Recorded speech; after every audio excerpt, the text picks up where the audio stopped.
Et bienvenue dans ma voiture. Bienvenue à vous sur ce live. Je suis ravie de vous retrouver. Ah, ça faisait longtemps que j'étais pas venue, au moins une quinzaine de jours. J'espère que vous allez bien. Je suis entre deux rendez-vous médicaux et j'avais un peu de temps. Je me suis dit que j'allais en profiter pour faire un live. J'avais envie de le faire déjà hier. Ça faisait suite à une conversation que j'avais avec une cliente, que j'ai eue hier avec une cliente, sur le sentiment qu'on peut parfois avoir de régresser.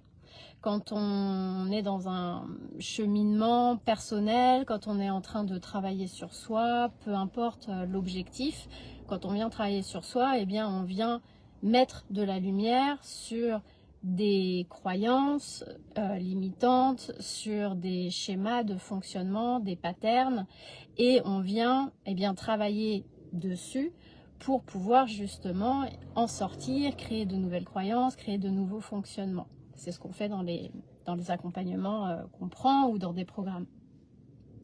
Et puis quand on met de la conscience en fait sur ce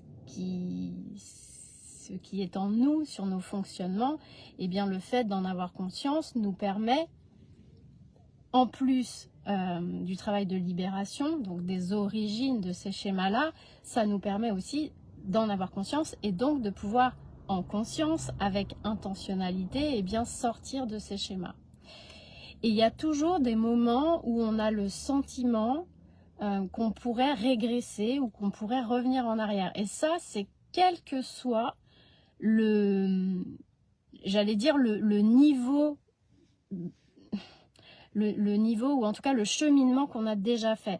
Des gens qui ont beaucoup travaillé sur eux, qui ont une grande conscience d'eux-mêmes, qui ont déjà travaillé sur plein de schémas, et bien à un moment donné, quand ils travaillent sur autre chose, sur quelque chose de plus profond, de peut-être plus subtil, où ça demande un peu plus de raffinement, bien à un moment donné, eux aussi, ils se retrouvent confrontés à ce sentiment de régresser.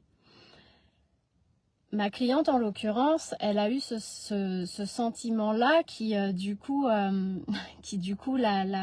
mettait dans l'inconfort parce qu'elle est retombée, en fait, dans un schéma.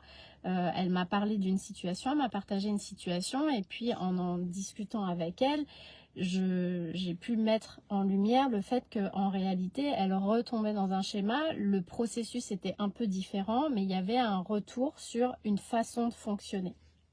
Et du coup, elle me disait, j'ai l'impression d'avoir avancé d'un pas puis de reculer de 2 pas. Et ce que je lui partageais, c'est que c'est normal.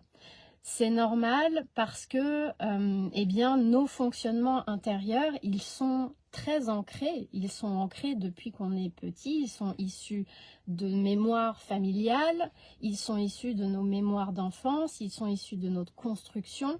Ils sont issus de nos protections. Ils sont issus de nos blessures, de nos conditionnements, de tout un tas de choses qui fait que c'est très ancré chez nous. Donc c'est normal qu'à certains moments, même en ayant conscience, même en ayant libéré des choses, même en ayant travaillé sur certains aspects, eh bien parfois on va être retiré en arrière par nos anciens schémas. C'est comme si notre ancienne identité, nos anciens fonctionnements venaient nous attraper et nous retirer en arrière. Puis parfois, comme justement on a mis le doigt sur nos fonctionnements, eh bien ils vont trouver des manières très détournées et très subtiles de nous y ramener pour, en gros, qu'on ne voit pas et puis qu'on va quand même y retourner. D'où l'intérêt d'avoir quelqu'un qui peut justement avoir ce regard un peu extérieur pour vous renvoyer le fait que là, il y a encore un retour dans un schéma ancien. Et en réalité, je lui disais, c'est pas des reculs. C'est pas des vrais reculs. Et moi, j'ai vraiment cette sensation de mouvement. C'est-à-dire que oui, je suis en thérapie, je travaille des choses et j'avance. Je fais un pas, je transforme quelque chose, je prends conscience de quelque chose. Je vais changer des comportements. Je me rends compte que je change, que je fais plus les choses de la même manière. Et à un moment donné, je retombe. Donc, hop, je recule. Mais la différence, c'est que je recule avec de la conscience. Je dis souvent la conscience est la clé, mais c'est vrai, la conscience est la clé. Je recule et je vais avoir conscience que, j'ai reculé. Et puis, du coup, je vais avoir conscience que j'ai reculé, puis je vais recommencer à avancer. Puis à certains moments, hop, je vais reculer. Je vais retomber encore dedans. Et en fait, ce qui va se passer, c'est que entre l'endroit où j'ai avancé et l'endroit où je vais reculer, le fait d'avoir cette conscience à chaque fois, ça va faire rétrécir en fait l'écart. C'est-à-dire que au début, je vais reculer peut-être une fois beaucoup, puis je vais le voir, je vais en avoir conscience. Du coup, je vais réavancer. Puis la fois d'après, je vais reculer, puis je vais prendre conscience que j'ai reculé beaucoup plus vite. Donc, je vais pouvoir me réajuster beaucoup plus vite. Et puis, la fois d'après, je vais m'en rendre compte encore plus vite. Donc, je vais pouvoir me réajuster encore plus vite. Et puis, la fois d'après, je vais me rendre compte au moment où ça se passe, au moment où je suis tirée en arrière. Donc, je vais pouvoir me réajuster au moment où je suis en train de retomber dedans. Et puis la fois d'après à nouveau. Et puis la fois d'après, je vais carrément le voir avant. Je vais sentir que là, je vais tomber dedans. Et je vais pouvoir me réajuster avant. Et en fait, progressivement, on va faire des mouvements comme ça qui vont être de plus en plus petits. Vous voyez? Jusqu'au moment où, hop, ça y est. C'est ancré et il n'y a plus de retour en arrière. Peut y en avoir encore. Mais vous voyez, c'est important pour vous et puis aussi pour vos clients, si vos clients ont le sentiment de régresser, que vous ayez cette conscience que ces mouvements, ils sont tout à fait normaux, ils sont tout à fait logiques et qu'en réalité, il y a une distance qui est de plus en plus faible entre la situation et le moment où je prends conscience. Et à un moment donné, la prise de conscience, elle se fait en fait par anticipation. Ça devient prédictible que là, cette situation va possiblement me faire tomber dans tel ou tel fonctionnement. Donc, je vais pouvoir m'ajuster. Donc, c'est aussi l'intérêt d'être accompagné parce que du coup, la personne qui vous accompagne, elle va, elle, beaucoup plus vite le voir et elle va pouvoir vous le renvoyer puis vous faire travailler dessus. Et puis, je crois qu'aussi, c'est important de prendre conscience aussi sur toutes ces choses qu'on travaille, à quel point, c'est pas que c'est difficile, c'est que on doit avoir laissé le temps aussi au temps. Moi, je crois pas aux méthodes miracles. Je sais que tout le monde dit oui, ça c'est génial, cette méthode, ma méthode, elle est comme ci, elle est comme ça. Je crois que c'est juste, il y a des méthodes qui correspondent à certaines personnes, d'autres moins. Et puis je crois que encore une fois, c'est une question de temps. Parfois, vous avez des thérapeutes qui peuvent ou des coachs qui vont se dire elle a fait des bons énormes avec moi, mais c'est en oubliant qu'il y a eu tout un travail aussi passé qui a été fait. C'est ce que je dis souvent, c'est que quand on a avec nos clients des résultats parfois très rapides, c'est aussi parce que eux ont déjà beaucoup travaillé avant et c'est pas que parce que nous on est formidable qu'il se passe quelque chose d'énorme.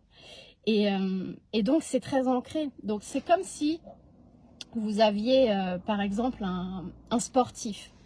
Un sportif qui, depuis sa naissance, vous avez décidé qu'il allait jouer au football et vous l'avez entraîné tous les jours. Vous lui avez répété les règles du football, vous l'avez emmené sur le terrain chaque jour, il s'est musclé, il s'est entraîné, il a des automatismes, il a des mécanismes. Et puis pendant, on va dire, une personne qui a 40 ans, pendant 40 ans, elle a joué au football tous les jours, cette personne. Elle s'est musclée, ancrée dans cette identité de footballeur. Elle a bien intégré les règles.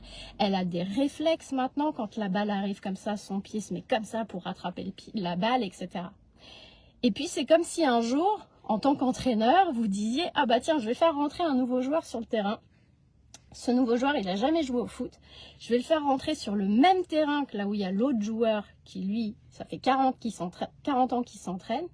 Par contre, ce joueur-là, je vais lui donner d'autres règles. Je vais le mettre sur le même terrain de jeu, mais je vais lui donner d'autres règles et il n'a jamais joué. Donc, c'est comme si c'était ça. Ça, c'est ce que vous visez, en fait, d'être ou, on va dire, l'identité visée. Et elle arrive sur un terrain de jeu où elle a en face d'elle déjà une identité qui est bien ancrée, qui sait jouer, qui a des réflexes, qui a les règles, etc. Puis elle arrive, les règles sont plus les mêmes pour elle. Elle s'est jamais entraînée, elle s'est pas du tout musclée, elle a pas du tout répété, elle a aucun réflexe. Et c'est comme si on voudrait que en 1 mois, ou en 2 mois, ou en 3 mois, ou même en 6 mois, eh bien, elles prennent le pas sur celui qui s'entraîne depuis 40 ans, selon d'autres règles. Donc déjà, elle est sur un terrain où les règles sont pas les mêmes que ce joueur qui, lui, bien entraîné, est là, joue selon des règles, et elle, il faudrait qu'elle fasse d'autres règles pendant qu'il y a lui qui joue avec ses propres règles. Et en plus, elle n'est pas du tout entraînée, elle n'a pas 40 ans d'entraînement derrière elle. Donc, c'est logique qu'elle ait besoin de temps. Donc, c'est important de se laisser du temps, de vous laisser du temps, de transmettre aussi à vos clients, de se laisser le temps.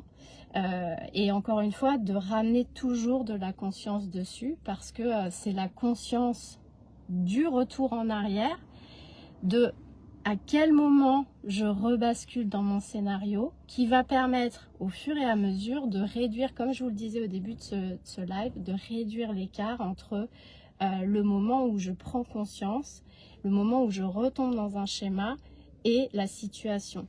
Les choses vont devenir de plus en plus courtes. Voilà, donc c'était ce que je partageais à ma cliente hier qui du coup me disait... en retombant dans ce schéma-là sans m'en rendre compte, j'ai l'impression de régresser. Et je lui disais non, parce que en réalité, c'est normal de retomber dans le schéma.